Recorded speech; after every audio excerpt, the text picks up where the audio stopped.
So changes in indicators of hostile school climate. LGBTQ students in 2015 reported a decrease in homophobic remarks compared to all prior years. So anybody have any thoughts on why that might be?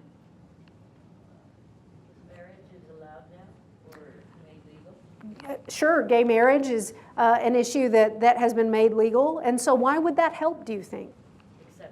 Acceptance, education, and again, when there's a public conversation, hey, this is an issue that affects people in our community, the community changes the way that it responds and things get better, right?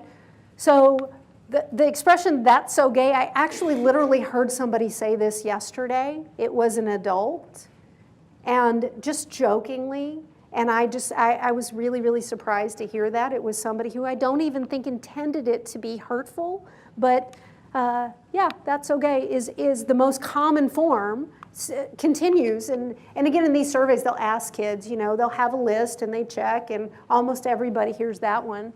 But its prevalence is consistently declining since 2001, as there's an open discussion of the idea that people are gay, and that's not a nice thing to say. That's discriminatory. That's not kind. It's not a good use of the word. In 2015, there was a slight increase in negative remarks about gender expression. Any thoughts about that? Why that might be?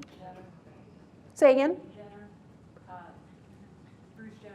Bruce Jenner in the news, and, you know, political fights, people kind of raising the issue, the bathroom bill fights, all of that's kind of gone on. And so what happened is that this issue of transgender maybe wasn't being discussed with a lot of our kids, and then it became a part of the conversation, and it was a very polarized conversation, right? Maybe they heard things in their homes, or they talked about things with each other, and they were very strong opinions. This is wrong, this is bad, I'm on this side or that side. So at that time, there was a spike in negative comments about transgender individuals. In 2015, the incidence of verbal and physical harassment and physical assault regarding sexual orientation was lower than in all prior years. Again, I think we could attribute that to heightened awareness, increase in education. Changes in harassment and assault based on gender expression were similar to those for sexual orientation. They were lower in 2015 than in all prior years, and low in 2007. Okay. So what can we make of all these statistics? And I'm sorry, I debated, you know, do I really do it this way and give you these numbers? But I think it's the only way to be fair to the topic. If we don't talk about the fact that 98% of our kids are hearing these negative words in their schools, or that, you know, 2/3 of transgender kids are having suicidal thoughts. If we don't talk about these numbers, I think something's lost. We can talk about how the rates are higher, or it's concerning, or something needs to be done. But I think we need to talk about the magnitude of this problem for these kids. Okay, so early intervention, comprehensive treatment, family support, those are all key in helping kids with any mental health condition. And that's like any other mental health condition, that family therapy, wraparound services, individual counseling, and getting help early. It's always important for whatever the issue is to intervene early. And this is an issue that's near and dear to my heart, because wait times for psychiatric care have become so very long. There are actually people who will call all around the city of San Antonio, where we are having this conference, and ask for care and be told, yes, we'd be happy to help you with your immediate crisis. We understand you're trying to stay out of the hospital. We understand it's really, really terrible right now, and you can have an appointment in 6 months. Right? I've seen people who've been on a waiting list for over a year. And just waiting, calling, checking on the waiting list. This is particularly true for people who are funded by Medicare and Medicaid, but it's even true even in people who are willing to pay cash and see anybody for any amount of money as soon as possible. Those folks are often waiting 2 months. So the best possible scenario, you have all the resources, and you can do anything. You'll drive across town, you have a vehicle, you have money, you have help. 2 months is commonly the case. It's not always. Sometimes people get lucky and they find an opening in a couple of weeks. But I think that's really important when we talk about this issue, because people are not getting this early intervention that we know is key to better outcomes long term, whether they're LGBTQ or not. All right, so it's also important to note that there are resources, including the It Gets Better campaign and the Trevor Project, which mans a 24-hour toll-free confidential suicide hotline for LGBTQ youth. And so I think it's really important, if you work in a school, that you have these numbers and these resources listed somewhere in order to offer help to kids. It probably makes a lot of sense to have a sign in the restrooms, for example, to say, if you're experiencing suicidal ideation and you need help, these are the kinds of resources that are available, and to include the Trevor Project, especially in that list. I see some people are taking a picture of the slide, so I'll let you finish. Yes, and so it's available online or a handout? Okay, it's available online. Okay. So I think so I talked, all that was about schools, it's about LGBTQ youth. I think it's also important to talk about some of the dark and ugly history of my profession, psychiatry, with regard to this population of people. I think one of the things that we have seen is that not talking about having been wrong and having been misguided leads to additional problems. And so I think putting right out there on the surface this issue, that in the 1950s and 60s, many psychiatrists, and I want to note that I have colleagues, psychiatrists are a very older profession. The average age of a psychiatrist is actually, I think, in the 50s, maybe 55. And so there are people still practicing who believe this now. Many psychiatrists, even in the 1960s, believed that homosexuality and bisexuality were mental illnesses. And that was supported by the fact that those were seen by our organizations in psychiatry as illnesses. And in fact, until newer renditions of the diagnostic manual in psychiatry, homosexuality was included as a neurotic illness. It was considered some kind of psychological problem. Gay men and lesbians were often subjected to treatment against their will, including forced hospitalization, aversion therapy, in other words, exposing people to things and trying to create negative experiences to change their sexuality. And unfortunately, there are great strides that have been made in the last 35 years since homosexuality was removed from the DSM, but the remnants of that still ripple through the profession. There really are still people, and maybe this is why, maybe someone in my training and age bracket never had those views, but maybe some of our professors did. And perhaps that's part of the reason that my colleagues over-focus on sexuality in people who come in for anxiety, depression, PTSD, because there's this ugly past that's kind of trickled down in the profession. There's still disparities in unequal treatment. More therapists and psychiatrists have positive attitudes now toward the LGBTQ community, but people still face unequal care due to a lack of training and understanding. And as I said before, some of the information I think I was given in my training was incorrect. It wasn't cruel or discriminatory in nature, but essentially some of the things that I were taught were that the only differences that exist in the brains of transgender people and non-transgender people, or men and women, are made up societal things, for example. And so there's still this problem with how we educate professionals and what they know and what they're being taught. All right, disparities in care. Healthcare providers still don't always have up-to-date knowledge. They don't have up-to-date skills. Providers who lack knowledge may focus more on their sexual orientation or gender identity than any other aspect of their care. And so here are some ideas to help people to help patients, and this might be another one, or students, find a provider. So if you work in a school, if you're a clinician of some kind, and you have somebody who comes to you and you can see that they have some unique needs with regard to being a member of the LGBTQ population, and you want to make sure that as you bring on a psychiatrist or a family therapist, that this person is informed, there are some resources that do that. So the Gay and Lesbian Medical Association has a provider directory of individuals who are known to be informed, educated, safe providers.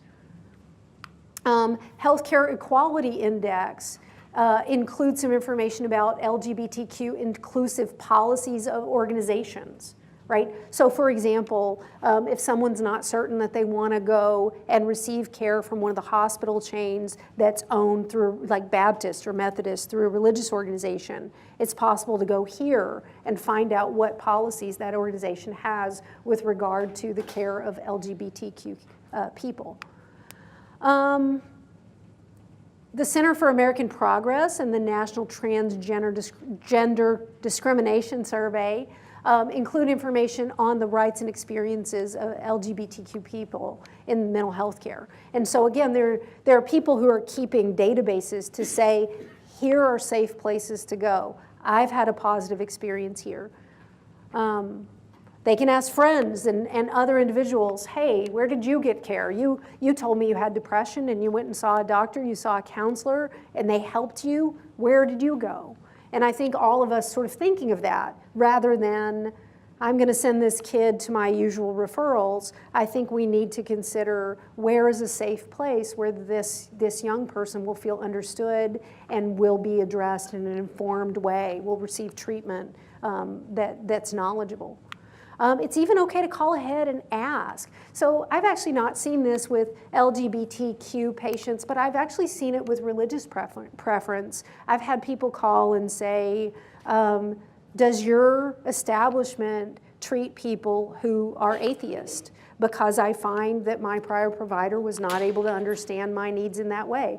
Or, can your organization treat someone who is Muslim and do that in a way that doesn't discriminate or raise additional cause for concern? So I think this is a really reasonable thing to do. And if you're uncomfortable about coming out, and I think, again, this is like a sign for your facility or your school, bring a trusted friend or family member. And I've actually seen this done a lot for people who are feeling a little bit anxious about, I want to tell my doctor about my sexuality, but I need some support. They show up at that session with a friend, and I often think, what'd you bring your friend for? And then out comes the thing that was hard to talk about. Okay.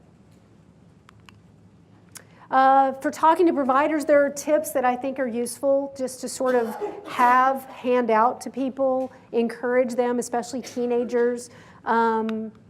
Come out when you meet with your provider. I think that's maybe always best. It should be part of the discussion and get it right up front, because before you develop a relationship, it might be important to get that on the table and find out if this person responds in a way that feels safe. Ask questions about the provider's experience, be confident in disclosing, be open about thoughts and feelings of depression, anxiety, fear, and self-harm, and I would say that's important for anybody to do in a mental health appointment, and ask for information, including therapists and psychiatrists. So in other words, if a teen does go to a therapy session and they come into you at the school and they say, I found a therapist and she's great, but she wants me to see a psychiatrist and I don't know where to go because I'm afraid they won't understand me, it might be useful to ask that therapist if she can give some referrals. Okay.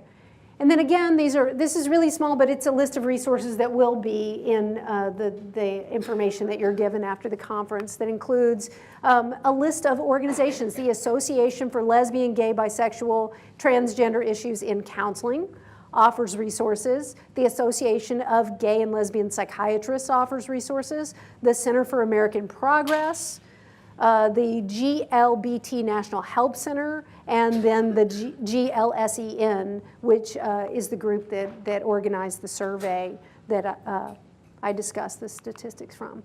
okay? The Pride Institute is an unlocked LGBT exclusive facility that offers residential treatment programs, including psychiatric care. I had never heard of this. This is a really helpful resource to know about. The Rainbow Access Initiative works to inform and educate healthcare providers. And then again, the Trevor Project, which appeals to a lot of our teens. The Trevor Project in particular uses a lot of website-based, a lot of social media, texting, and then a suicide support line. Okay, so with that, we've got quite a bit of time to take questions. And I would like to hear any questions that you have. Yeah. And thinking about educating teachers or even students about what it means to be LGBT, do you have any guidance or resources that you use just to kind of give them a context and understanding of what the meanings are? Sure. So the question is, are there resources or tools for educating teachers?